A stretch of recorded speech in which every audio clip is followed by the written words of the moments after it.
Let's welcome Kenneth.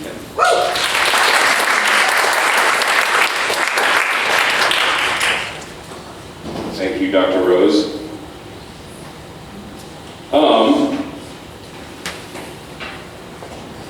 I was here a few years ago. It was so awesome that I bothered Laurel for 3 years to come back. So I apologize for having to see me again. I'm not sure how many of you were here when I was here last, but last time I talked about a robotics curriculum, and today we're going to talk about more global practical applications for educational theory and a little bit of leadership theory and how to apply that. You'll figure out what Lollipops and Venetian blinds mean throughout this talk. But the last time I was here, some disclosures, I have multiple educational grants from Intuitive to run our resident curricula, as well as what we receive at SGO for our fellow national course, and then a consultant for a surgical simulation app. But the last time I was here, I actually confessed that I didn't exactly know where Wisconsin was until I was a little bit older than I should have been. So anyway, some objectives. What we're going to go through is some learning models, and educational theory, adult learning models, and then how it applies to surgical learning, how technology applies to that, a little bit about failure and safety, some discourse on grit, and then how to apply leadership styles in the realm of education, because there's a lot of similarities, and how ego really doesn't fit in any of this, and then what it's like to be younger in either education or leadership roles. So, doctor literally means teacher. The word doctor came from teaching, showing, causing someone to know. But it's interesting because when we think about it, educational theory or how to teach is not really taught in medical school, let alone the way medical school is taught is not actually ideal either. Kind of like how business is also not taught in med school, so by the time we're done with med school and residency, we know a lot about very little things. So we could probably revamp a lot of things just for the benefit of healthcare and medicine in general. Has anyone actually ever tried to study educational theory? Yeah, because it's really boring. It's terrible, and it's like all these like old people from 50 years ago who are like postulating like, how do we teach something, and then how do we make them remember? Which is basically all these different models that all these people have named after themselves, which is kind of like medicine, like, oh, I'm going to figure this out, I'm going to have it. Like 50 years ago, you could name anything after yourself. So there's andragogy, which is adult learning, and then there's pedagogy, which is child learning, early childhood learning, which is, there are similarities, but the main difference is the previous experience. If you have kids, you will notice that they will have absolutely no experience in doing something, but then they'll pick it up like that, and then part of you is like, what the hell? Like, how did you pick that up so fast? Because their brain is a sponge, but their entire education is relying on who's educating them and how they are educated, but they don't need that prior experience to really learn anything, because they can learn anything, pick everything up pretty quickly. Adult learning education is a little bit different, because as we learn things, we often and always relate it to the previous experience or the previous constructs that we've had. So it's really important as an educator to know where your trainees or whoever you're teaching your students, where they are and where they're starting, because if you don't know what that construct is, then you won't know how or where to start or even what style to use. So that's the main difference between those. Now, if we look through models of adult learning theory, it's really boring, and it's just a series of things that are named after people that are basically all similar or the same thing. So there's Knowles. Knowles has 6 assumptions about the learner and the experience. There's Delirious, which is basically the same thing, but it's a triangle instead of a circle. There's McCluskey, which tried to make it math, but it's really not math, because it's like, oh, how much load versus how much power do you have, and are you stressed out or not? Cole went back to like a square with a triangle, with a circle, but with similar things of experience. Jarvis, not Iron Man Jarvis, obviously, but made this entire whole situation, which is a lot more complicated. Mezzaro like broke it down even more, but it's you'll see there's going to be a theme with all of these. Miller's Pyramid, which is very popular, and especially very popular in Creon and APCO, And then also popular career APCO is rhyme, reporter, interpreter, manager, educator. And then Bloom's taxonomy, which is very popular in medical education in general, usually more on the undergrad level. But if you look at all of these, in a nutshell, this is what it boils down to. This is my entire master's on one slide. It's sad. There is something to learn, ideally with someone who's motivated to teach it. But there's also motivation to learn by the person who's learning it, and they understand why it's important. Often in medicine, it's like, I have board exams, or I have an exam, or I have something, so that's why this is important. Or, right before you graduate, it's like, oh, crap, I have to know how to do this before next month, or something like that. Right, it's June, right, before next month, right? Who's graduating? Right? It's for real. You're lucky because you go to extra training, and then you get more training, and then you're not alone yet. Which is like interesting in residency. Like I worry less about the people who are going on to fellowship because they are actually getting more training, which is a whole nother talk. Anyway, a motivation to learn by the individual, and then there's an internalization and a reflection on how it relates to their previous experience. They are basically taking the new information and fitting it into whatever construct they had. Like, I knew this about this subject, but now I can fill in more of the gaps with what I'm learning. And then after that, they process it, and then they apply it to, and then it just becomes a part of their new construct, their increased complexity of their construct. And then you can build and build and build. The problem is that sometimes there's not really a good identification of where the construct is before, and or any exercises to make sure that it stays all in there, because there's a lot of knowledge decay, right? So, this is why we sometimes fail, right? Because in medicine, like, especially new students come on, and then a lot of times, like, people will just start pimping them, but without knowing whatever they know. Like, sometimes, like, I'll get a medical student who has done, like, wrote papers in ERAS, but then, we'll, like, our first question will be like, what does ERAS stand for? And they're like, really? Like, I have a PhD in this. Sometimes one of my partners loves the lab and loves science. She's like brilliant, but sometimes her first question is like something that like even us, her partners, don't even know. So it's important to know what their pre-existing experience is and what they know. So then you know, like tell me everything you know about like hyperplasia or this cancer or whatever. Then you know where they're starting from. Then you know what to ask them. But then they feel like that you are understanding them a little bit better, and you're actually asking them questions that they would have a chance at getting. Then you can build upon that previously laid foundation, and then you can repeat and repeat so that it solidifies. And the repetition is, Brittany knows, she's heard this a million, repetition is the key to adult learning. Repetition is the key to motor things also, which we'll talk about, but repetition is always key. Also, if you think about like teaching awards are funny, right? Because whoever's voting for them, there's some bias, right? Because you only remember what you remember. And if you're the person that's like, I'm teaching you something now. Here's what I'm teaching you. I just taught you something. And then like 15 minutes later, what was the thing I taught you? Or even the next day, that's gonna go better with medical students because like everyone teaches all the time. Literally everyone teaches all the time. It's just that it's a little bit unfair that teaching awards are only given to the people who remember the ones that actually pointed it out, basically. But that's a whole nother talk also. All right, so what about surgery? So medicine is medicine, right? Like we can give this antihypertensive and then see what the blood pressure is and then see what this one is, what are all the hypertensives, and that's like knowledge and then see. But surgery is different, right? Surgery is like an actual, we have to teach and they have to acquire an actual skill or technique, which is totally different part of the brain. It's motor, it's not memory. It's memory plus motor. So how do you actually learn surgery? This is what part of my actual thesis was. So, when you learn something, who played sports? Who played a musical instrument? Who learned how to drive? Okay, it's kind of the same thing. So, when you're learning a new motor skill, it goes into working memory, like short-term memory, right? Everything that you learn always goes in short. But this is short-term memory in the motor cortex. So you practice. This is like playing a sport or playing an instrument. You're practicing, you can't get that note, you can't hit that shot, you can't, but then you can, but you only do it once. This is like the problem with golf, right? Like you hit it once and then that's the shot that brings you back to golf every time. Steve knows, Scott. Yeah.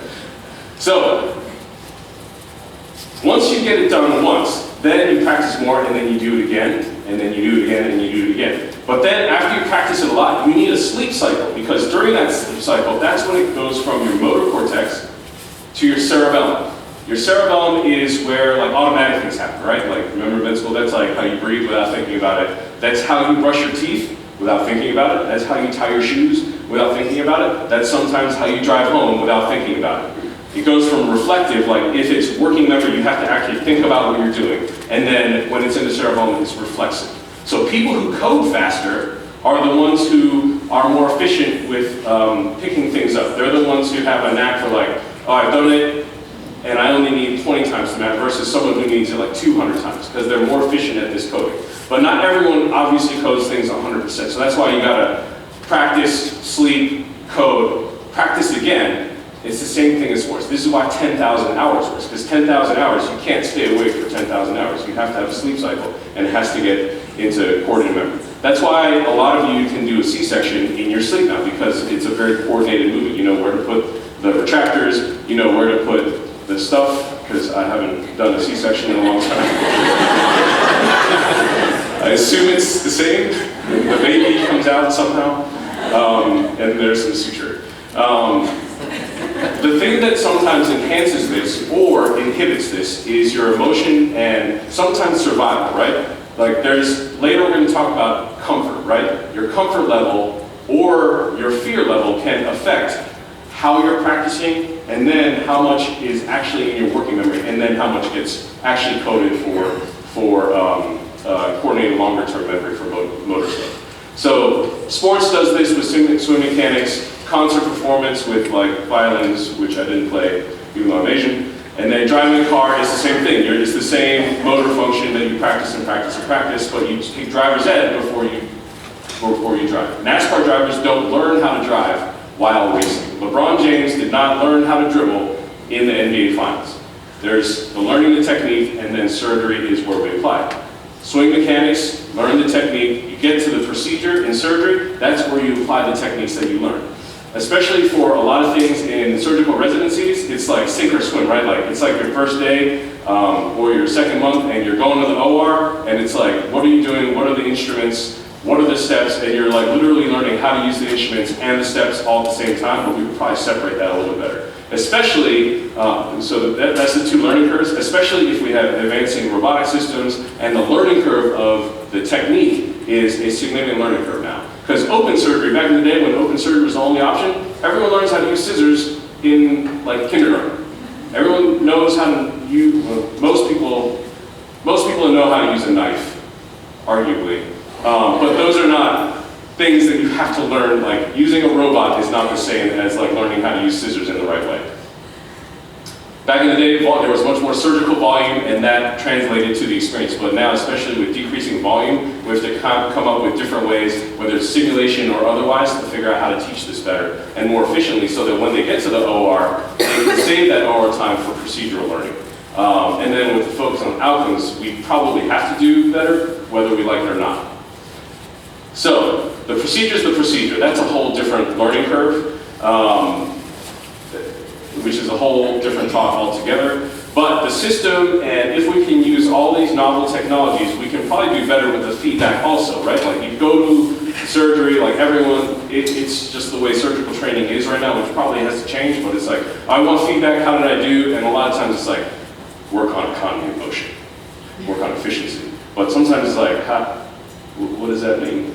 How do I do that? But if we can do, I mean, there's technology, and like the robot curricula we have, we measure their motion of their hands, and I can be like, you're moving your right hand 5 times more than your left hand. You're clutching too much. Your camera's not moving enough, or you're clutching not enough, like based on your learning curve of where your motions are. But then it's better. It's a little bit more powerful. Like, here's where your wasted motions are. This is exactly how to become more efficient with your surgery.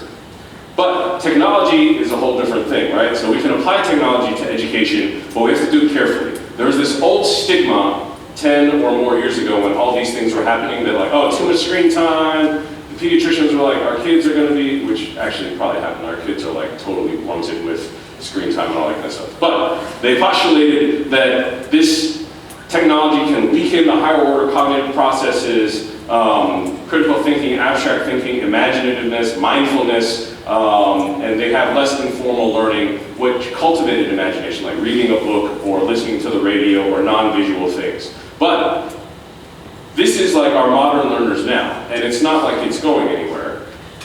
And knowing this, our modern learners are much more sophisticated than previous generations at visual-spatial skills, iconic representation, and things like that.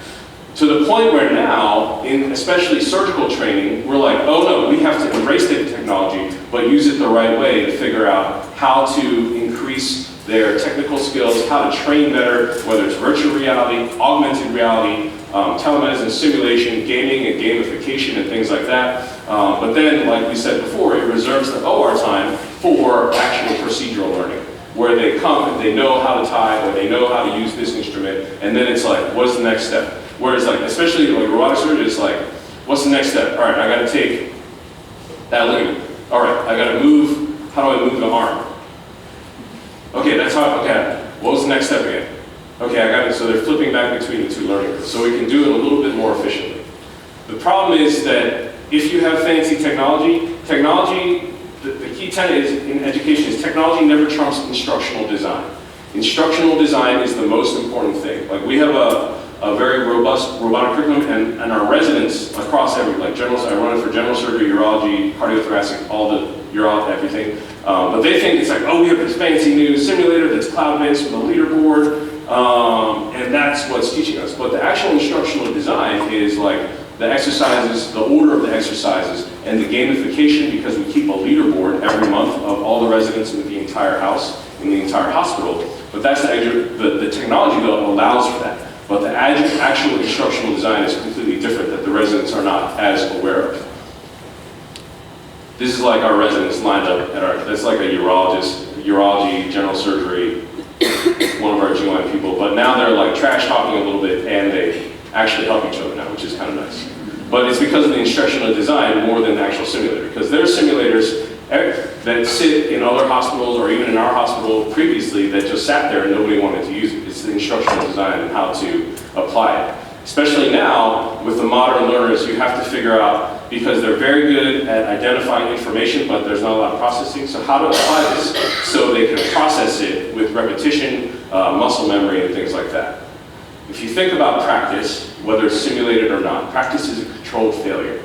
Failure is, they say failure is not an option, but failure, and then the other saying is failure is not an option, it's actually a step. You have to fail, right? Like you have to hit all the shots that fail before you get to the point where it succeeds. You have to live at the edge of your capabilities in general for anyone, never stop learning. But that's where your body and your mind adapt to figure out like how to do it, how to hit that shot, or how to hit that note, or how to do this technique or this part of the procedure. And that's where you adapt and go beyond that threshold, and then you go to the next threshold and the next threshold. So as educators, we have to find out where the learners are and where that threshold is surgically. But it's difficult, like when you're rotating and you have a million cases during the day, and so the default is you're PGY 2, you're PGY 3. You're allowed to do X, Y, and Z in this case. But if you have a better understanding of where they are, then you can be like, I know exactly, I spend a lot of time with my residents, like Brittany knows, like probably too much time, but then I know exactly when they come in, I know exactly what you can do, I know exactly what your weaknesses are,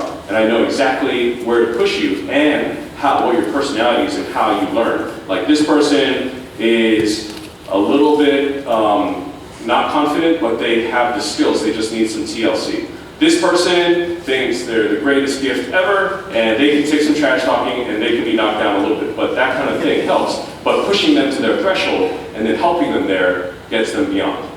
But then for that, pushing them to the threshold is kind of risky, right? Because you don't want them to actually fail in the live OR, especially with the patient. But they have to feel safe about it, so they almost fail. So the OR atmosphere is very important for this, right? Like yelling, like the old school, like kind of the way it was is not optimal for learning, which has to do with how you remember things, right? Then it's more like survival. And then you're more like, if that's happening, then you're more like, what does this attending want me to do? Instead of, what are the goals of surgery? And what are the steps to get there? If you were in your OR with your child or your grandmother and they were messing up, would you fire them? Would you kick them out of the case? Like that's often a fear at many programs. Probably not here because it's a very good program, but there's lots of programs that are like that they fear getting bumped from the case or getting kicked out of the OR, and that's not going to help. But if you think about it, if it was your own family, you would help them in any way to get them through with however way possible. This is the concept of Venetian blinds. So if the learner is uncomfortable, the blinds are closed and there's no information in or out. But if they're uncomfortable, if they're comfortable, then the blinds are open and there's interaction, there's learning, there's feedback, and the learner doesn't feel this fear of asking questions, of figuring out what to do next, or what the goals are, or why did you do that, which most people are afraid of asking in general. It's like, how does this person like to do it? I gotta figure out how they like it. So there's an entire relatively new field of grit, which relates to failure. There's this woman, Angela Lee Duckworth at Penn, who this is like she got a huge grant for this and she studies grit. So grit is basically passion and perseverance over long term. In education, we can measure IQ, but IQ is kind of funny because the denominator is age. So as you get older, your IQ goes down because it's just math. Doing well in school, though, and in life is well beyond IQ, right? There's people with really high IQs that really fail in life. There's people with kind of lower IQs that are really successful, right? Grit is the passion and perseverance for long-term goals. It's like sticking with it. And all things being equal, abilities or not, grit trumps any other ability. It's often inversely related to your talent. Like more talented people may have less grit because they often know things come easier to them so they don't have to have as much grit. Versus people who might have less talent, they're the ones that are working hard, and working hard gets you a lot farther than talent alone. Part of it with grit is having the growth mindset, which is a huge educational field also, but that's the resident and fellow mindset, right? That's like always wanting to do the right thing for the patient, always wanting to do the right thing for your team, but that mindset has things that you have to understand. Failure is not permanent, learning is not fixed, and it changes with effort. And it's okay to fail, it's not a sign that you're a failure. Failing is not a failure. So, knowing all this, how do we apply all of this into teaching styles and maximizing that? So we can actually apply leadership styles. There's a few different leadership styles and theories, but they're very similar to how people teach. We'll go through these each. So there's the laissez-faire that delegates. This is like when you're on service and like a student asks you a question and you're like, why don't you go look that up? Let me know. or like you're gonna tell the whole group about that tomorrow. Like you're on it. You asked it, you're on it. It can lead to low productivity, but there's a lot of creativity that can happen with that as you delegate. You just have to delegate the proper way and make sure everyone knows their roles over who's doing what and doing what teaching. Authoritative leadership is sometimes, it sounds bad, right? But this is what happens when it hits the fan in the OR, right? The most senior person has to make the decision, and it's not like you can have like a committee decision on like this person bleeding out. Like this is what happens in the OR. You'll find that all these leadership styles, there are a place and a time for all these different ones, and it's good to know about all of them and figuring out what situation is good for each one. Obviously, it discourages group input, sometimes morale, depending on the leader, and not as creative, but sometimes this is what you need. It's often what happens, obviously, in the military, and especially in complex cases in the OR. Obviously, in the OR, when things are going well, then you can talk a little bit more about this technique or that technique, things like that. Then there's the democratic. What does the group think? This is what fosters a lot of creativity. So this is the difference between an orchestra conductor and a leader of a jazz band, right? So an orchestra is like, everyone's looking at the conductor is conducting everyone. But a jazz band is like, sometimes you don't even know who the leader of the jazz band is, because they're like, all right, everyone do their thing, and we're gonna evolve and adapt to whatever. Oh, listen to a drummer dude, let's go with that for a while. Or let's go with saxophone guy, that's awesome.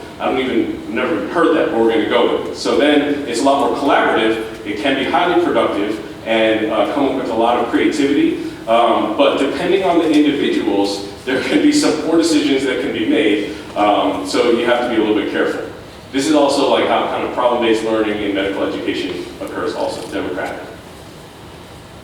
Transactional, managerial, so the structure is clear, the plan is clear, the goals are clear. If everyone on the team does their job, then we'll get there. Like Belichick, Saban, that dude who you should know.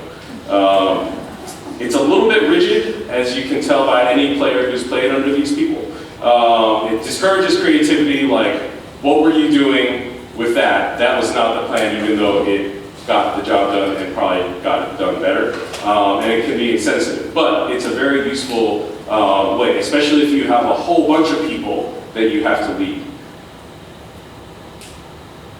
Through this process, a lot of people will get, if they know the system, they'll get promoted in the system, but they're like managers. So they're managers versus leaders. Some managers become great leaders, but some managers just remain managers and then they micromanage things. So there's pros and cons to this. And then there's transformational leaders, which is, it sounds the best, right? Like, I want to be a transformational leader. This is probably the best. It has the most potential for outcomes. You individualize based on your people. You stimulate their intellectual stimulation. It is not easy, though. It is really not easy. It's not like you can read a book or watch a TED Talk and be like, all right, now I know how to be transformational. It actually really has to do with how you structure your leadership. So traditionally, in a lot of companies, it's like the senior managers are on top, the pawns in the chess game are at the bottom, but probably, especially for transformational leaders, this is probably the better way to go. The leaders are the servants to the people in the organization, which you will get a lot more buy-in from your people. Leadership is not a rank. Leadership is a choice. Following a leader is also a choice. Leadership does not equate to authority. How would you feel, like, there's all these CEOs of pharma companies and stuff like that, but we would feel just fine giving a huge bonus to Mother Teresa, right? But she doesn't necessarily, I mean, she probably has rank, but it's not like a traditional rank in a company or anything like that. Leaders will make you feel safe, so you can be creative, so you can fail safely. Leaders will eat last. This is like the military. The officers will eat last so that all the soldiers will eat first. And if there's no food left at the end of the day, then that's fine. The officer is fine because everyone else is eating. But a lot of times you'll see the military, if they run out of food, a lot of the soldiers will give their leaders a little bit of food. And you're like, why is that? Why are the soldiers doing that? Is it because soldiers are inherently better people? I mean, they're probably better inherently than us because they're in the military. But it's because if you ask them, they're like, my leader, my officer would do the same thing for me. So they have that sense of, this person would do anything for me, so I'm going to return the favor. It really ultimately comes down to responsibility and blame. Like, a lot of times when things happen in medicine, in learning, or in general, like, people are like, oh, it's this person's fault, that person's fault, but really, ultimately, it's like, it doesn't matter who the blame is. It's our responsibility to make it better. Move forward from it. Everyone's going to learn, but blaming each other is not going to help. It's not your fault a lot of times, but it's your responsibility to make it. When you're the fellow, it's not your fault that someone on your team did X, Y, or Z, but it's your responsibility to, like, fix it or make it better and then teach from it, right? That's the most important part. The responsibility to make it better and then to teach from it so that people learn and grow from that experience. Similarly, in education, you don't need rank to be a good educator or to make an impact. So there's a guy in Toronto who is an undergraduate kind of guy, but he tells this story of a young woman who was at the college that he was at on orientation day. And she did not want to be there. She was telling her parents, get me out of here. I hate this place. I don't want to go to college. Her parents were like, just go to the orientation, and if you hate the orientation, then we can take you out of here. So she's in line at orientation, and this guy comes up with a big box of lollipops. And he's greeting everyone, like, welcome to this college, here's a lollipop, welcome everyone, big personality, comes to her and kind of sees that she's not really happy. To the guy behind her, he's like, hey, why don't you give this lollipop to this lovely woman here and start talking to her. So, like 20 years later, he is giving a talk because he's retiring, and she comes back. And she is like, you, in that moment, changed my entire life because of this one lollipop that you gave to this dude who started talking to me. Like, I stayed in college, I married that dude, and here he is now. But this guy's like, what the hell are you talking about? Like, that's just like a Tuesday, like a random Tuesday or whatever day it was. Like, so he don't even remember, but the impact that he made, you never know when that impact is going to be or what people are going to remember. How you're remembered is a lot. Like, don't get remembered for the wrong reason. Brittany will know also, like, I will tell my residents, you never know who's behind you. Your intern or your student could be your boss in the future. And you definitely don't want them to remember you for the wrong reasons. You usually get remembered for two reasons, right? One is because you were really awesome and you helped them out. Another reason is you were really terrible to them and you were there are two reasons here, and then there's a big gray area, right? Like students always, are there students here? Yeah, you always talk from rotation to rotation, right? Like you're going to a new rotation, you talk to the students that are just on the rotation, like, how was it?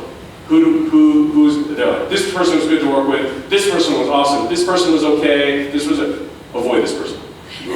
Like, it's the same thing. So remember, it doesn't take that much to be remembered for the right reasons. Even just to say hi to a medical student goes a long way, let alone teaching them something. Like, it doesn't take that much.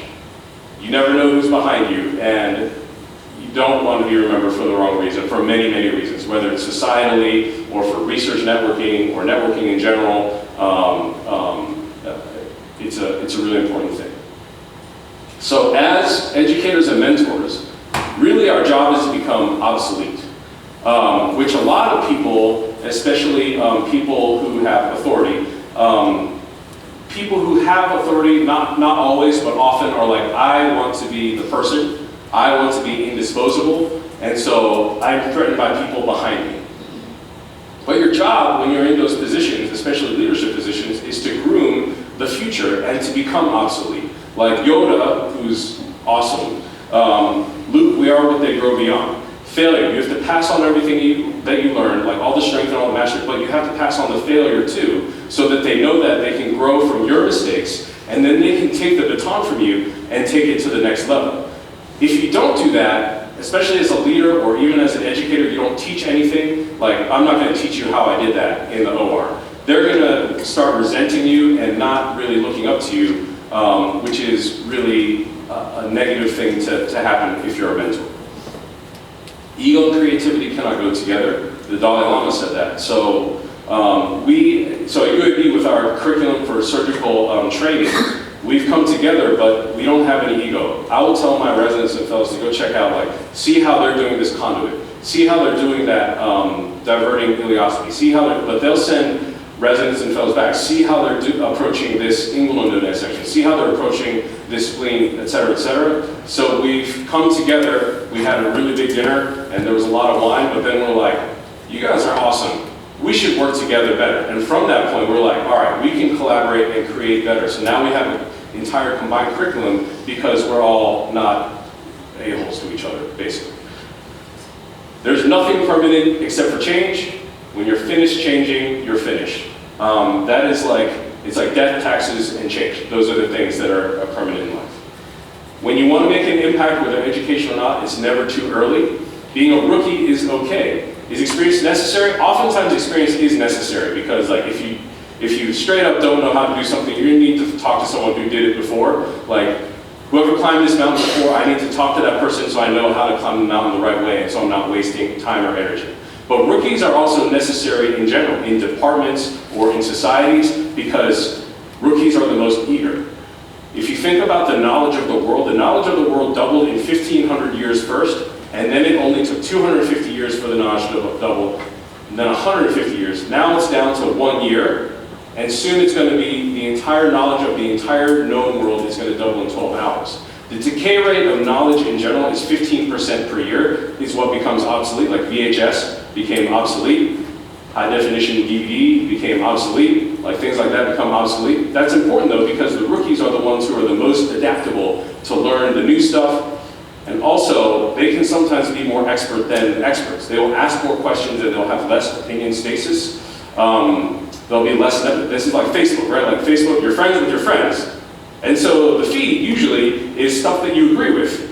And then if you see something that you don't agree with, you like mute it. Or like, it's the same thing. But there's opinion stasis there. That's how Facebook works, because it's a drug in a totally different way. But being a rookie, they'll seek out expert opinion a lot more times, 40% more times, and they'll seek feedback anywhere between 5 to 25 more times than someone who is not a rookie.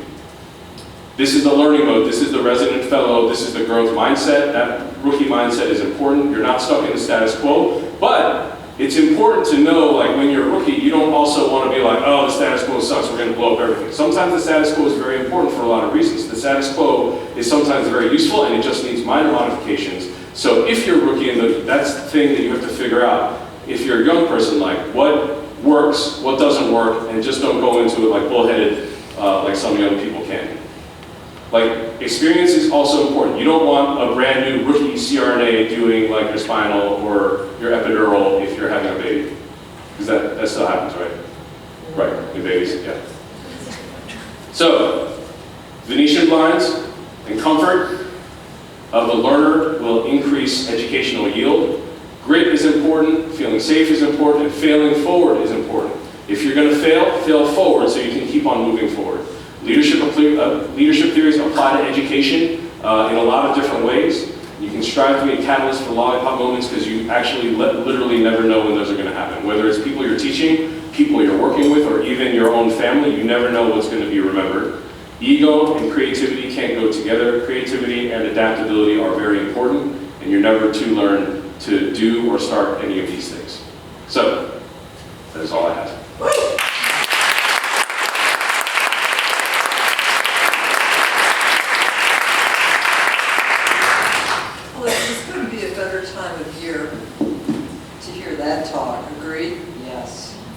I think we should bring it back the same time next year. That's what I'm thinking. Okay, let's open it up to questions. I love Madison. I'll go back anytime. You know, we're going to play, they say we, not me. We're going to play golf yesterday. That didn't work out well. Ahmed?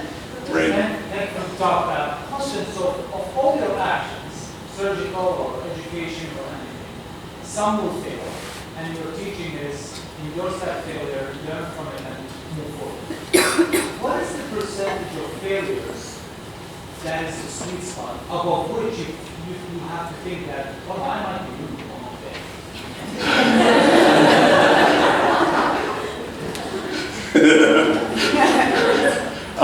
So it's different for each learner, and especially in the OR, you don't actually want them to cut the ureter. You don't actually want them to like get into the external artery. So a lot of times in the OR, I'll be like, explain to me what you see and what you're going to do and the steps, and then we'll work through it together and we'll work on your technique.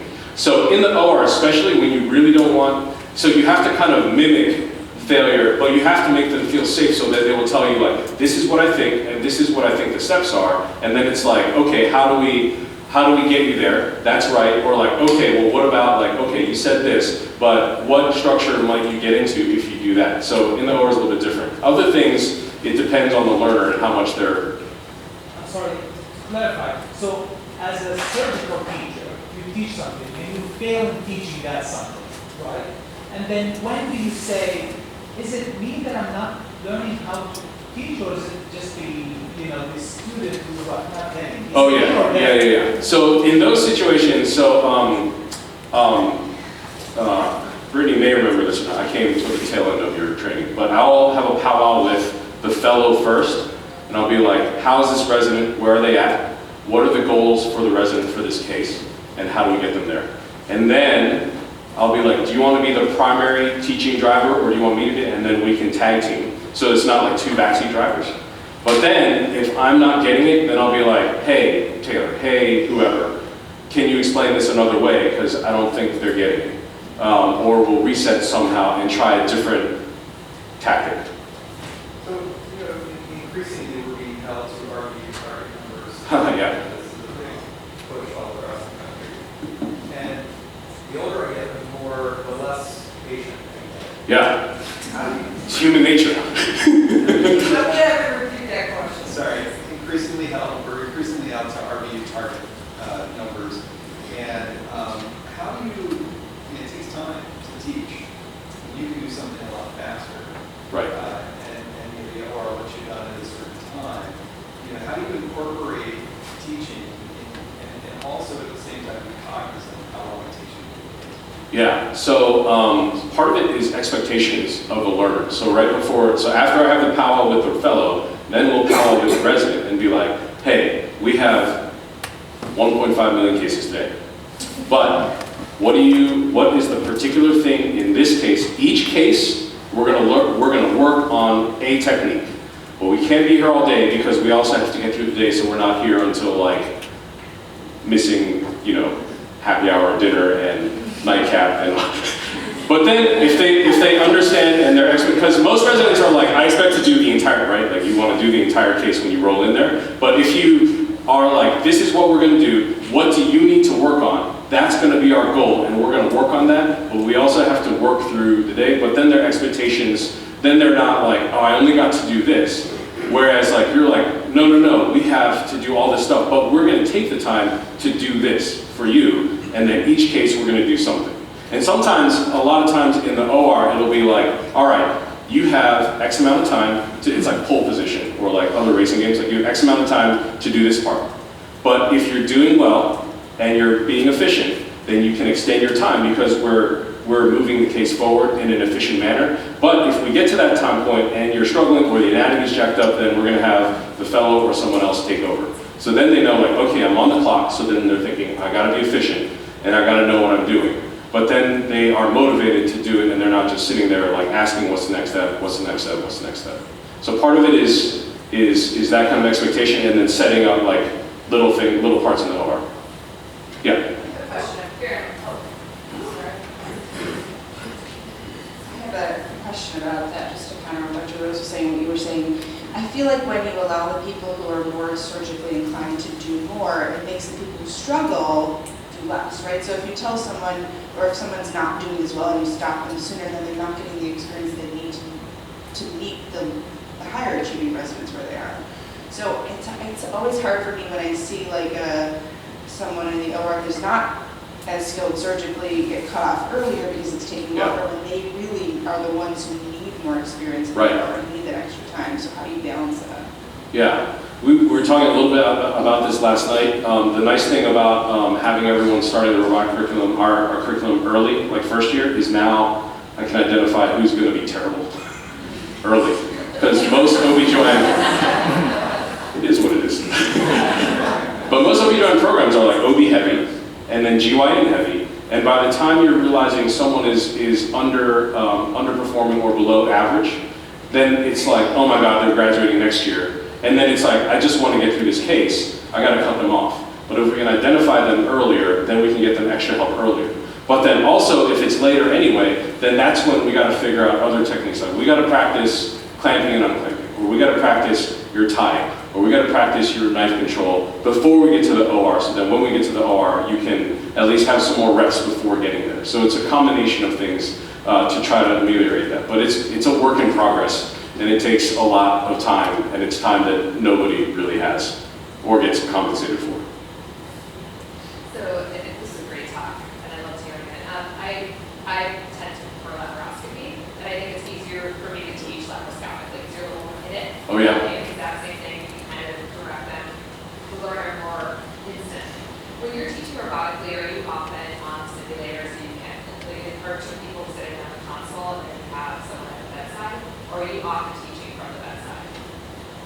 It's a mix. Yeah. So depending on the resident and depending on the fellow, in the powwow, I'll be like, fellow, do you want to sit at the other console and I drive, or I teach from there and we tag team? Or do you want me to sit next to them and you just want to like hang out and mail it in today? And that's fine, and you just chime in because, fellow, there are days when you're like, just want to get through the day. But knowing that, because then it's like, oh, you're a little bit burned out. Like I'll be the primary teacher or vice versa. But then like robot is like a lot of trust, right? Like only one person can drive. It's like teaching driving. But then we have a combination, and it's a lot of like, you have X amount of time to do this, and we're gonna watch you. But on the robot, like, it's not as in it as laparoscopy, but if you touch the camera pedal, then it stops everything. And it makes a beep so everyone stops. So before they get into something, there's at least a stop mechanism for it, but it takes a lot more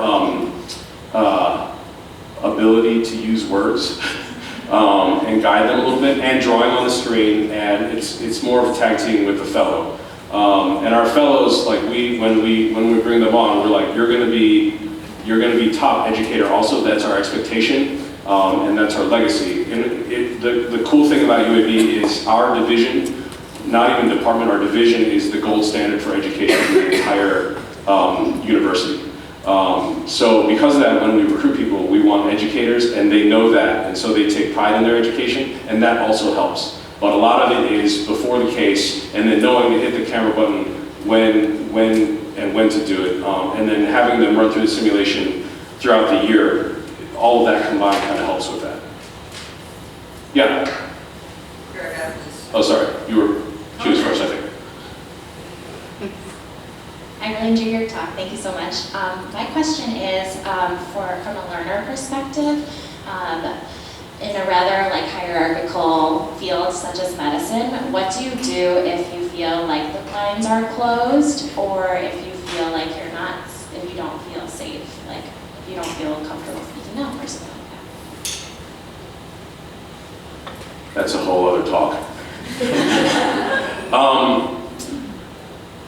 So it depends on who's in the OR, and a lot of times whoever is the person teaching in the OR, you can approach them and be like, this is the one or two things I want to learn if it's possible in this case. And if you can help me learn just these concepts or these techniques, sometimes that can help, because then they'll be like, okay, we can do that. That only takes a few minutes, and then we can keep the ORs rolling. And a lot of it is the dialogue, because the more you talk to your mentors or your instructors or your educators, a lot of times they'll buy in more.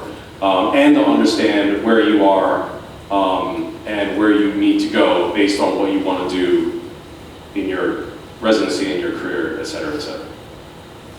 Yes? Just a quick question. So I suppose, well, first of all, fabulous talk, and I love the fact that you wove the sort of leadership theory into sort of the education piece. I don't think those are combined enough for everyone. But a very specific question. We have people who are gifted educators, surgical, non-surgical, but since we keep talking about surgical education, what do you do with the comments that could come from either faculty or trainees? You know, why don't we just work with the ones that are better surgical educators? Why do we have to work with the ones who are not paying attention to teaching us anything? I may be getting some sort of apprenticeship experience, but it's painful and not helpful. So have you encountered that in your program? Do you have advice for those kinds of situations? Yeah, I mean, every program has that, and there are people that, it's human nature, personality-wise, to go towards the people who you're more comfortable with or can learn from. I think we're lucky because we have a lot of people, even though they might be difficult, they do have a lot of passion for teaching. There are a couple who don't care as much, and then we have to kind of pull them aside and be like, hey, like, be aware of your educational goals, you gotta work on this. That is more of a top-down, like we've had division directors or chairs be like, you gotta pick it up educationally, otherwise you're not gonna work with them, type of deal, which is that's a difficult thing. And it's something that's, obviously talked about at CREOG and program director meetings and stuff like that. How do we deal with that kind of thing? It's an evolving thing, but I think as it evolves and as the focus on outcomes and how we educate increases, it's going to gradually kind of get better overall with generations that go. But it's challenging. You continue to have them work with everybody on the faculty. Yes. I don't need to put you on the spot. Well, because I think it's a conceptual thing that I think is interesting. Yeah, I think part of it is because we have a lot of faculty that care. The couple that have actually not have actually been either recruited away, which it just kind of happened. There have been rotations where every year we review the curriculum and we're like, do they need all these residents, especially if it's not that educational for the residents? So we will be a little bit more fluid about pulling residents and putting them where their educational experience based on their assessment of the program also, since it's the time of year for program evaluations and things like that. So we will pull residents if we need to from services or individuals as needed. And that happens in other programs at UAB also. Not a big problem here, just Yeah, comes up. I just want to make a quick plug. We actually have a faculty development seminar we're planning for the fall. Ryan Spencer and Chris Hessler about surgical teaching in particular for trainees and faculty. So and that's a big focus, right? And that's a big focus on CREOC because we're trying to develop like how do we teach the teachers better? How do we have all these? How can we provide resources for people who are teaching residents and in academic places to teach better with techniques or the resources provided and stuff like that? So I think that is all coming and about to come. Best players don't naturally make the best. Right. One more question. Yeah. So this is something that we've been talking about recently with the residents. Like some programs have one way to do a certain procedure in a male way, and the others just this way. And I feel that Was it Brittany Lee's way? Huh? Was it Brittany Lee's way? So I feel that those programs are both for you when you graduate, you know what you're going to do. And that's and then everybody knows how you're doing on that space. But I think that like our program has attendings with very different trainings, and everybody has a different technique. And which I think that it's an advantage because we learn many ways to do things, but at the same, I think it brings two issues. It's harder to gauge how a resident is doing because you may be really good at doing batches the Dr. Dowell's way, but it might not be as good with Dr. Hasler's way. And then the other conflict is that how do you consolidate? Like I don't know how I'm going to do it at the end. When I'm practicing. It's actually ultimately really good for you to learn all these different ways. When you're first learning something, it's much easier to learn something when it's standardized. Like this, then this, then this, and then it's easier. Like this is IP, then uterine, then cardinals, then uterosacrals, then like it's easy. But once you have that construct, learning all those different techniques, like this is a different approach to this, that it makes you a stronger surgeon. It makes you a stronger surgeon because you know that many more ways to do something and that many more ways to teach something. So ultimately it makes you stronger.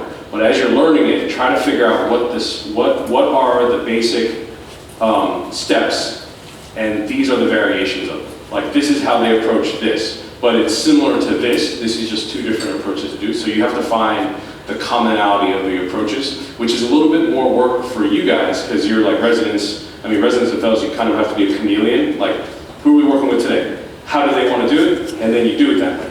But as you do that and you master that, then you've mastered all these different ways. So ultimately, when you graduate, you're like, I like this step, but I like this next step. So then you can combine them and then make your own way. Well said. Well, it's time to go to work. Thank you very much.